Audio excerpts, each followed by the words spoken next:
بسم اللہ الرحمن الرحیم۔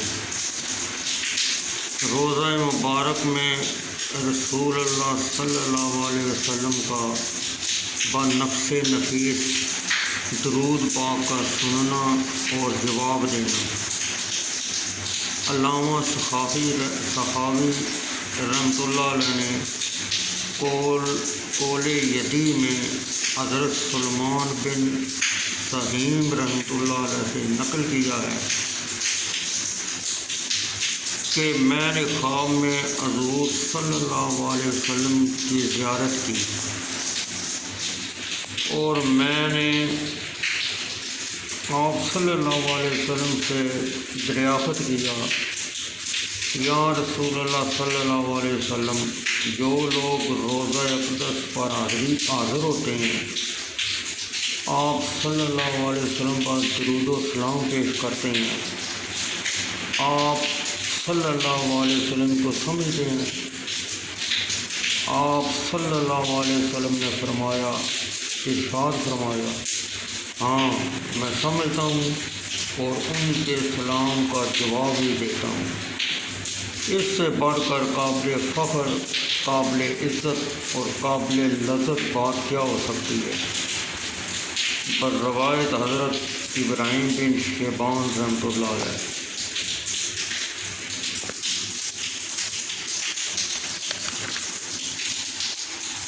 میں آج سے فارغ ہو کر مدینہ منورہ حاضر ہوا اور میں نے قبر شریف کے پاس جا کر سلام عرض کیا تو میں نے حجرہ شریف کے اندر سے وعلیکم السلام کی آواز سنی۔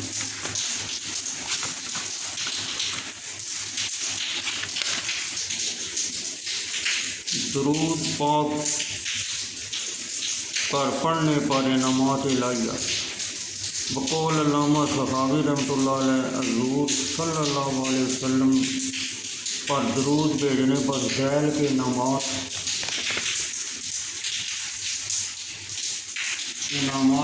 الہیہ ملتی ہیں۔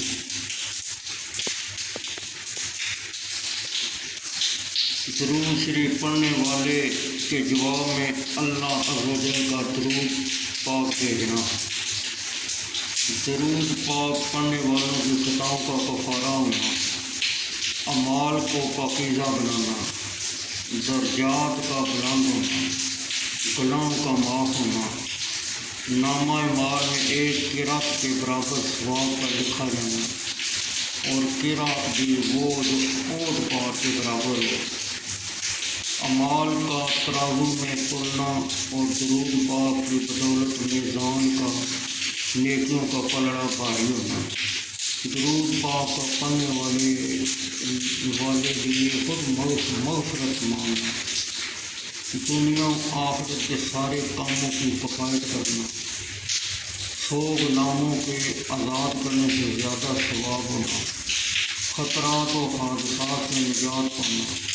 حضور صلی اللہ علیہ وسلم کا قیامت کے روز کے لیے شاہد و گواہ بننا، حضور صلی اللہ علیہ وسلم کی شفاعت کا واجب ہونا، اللہ عز و جل کی رضا اور اس کی رحمت کا نازل ہونا اور اس کی ناراضگی سے امن کا حاصل ہونا، قیامت کے دن عرش کے سایہ میں داخل ہونا، حوض کوثر پر حاضرین رسول اللہ صلی اللہ علیہ وسلم کا نصیب ہونا اور جام کوثر پلانا۔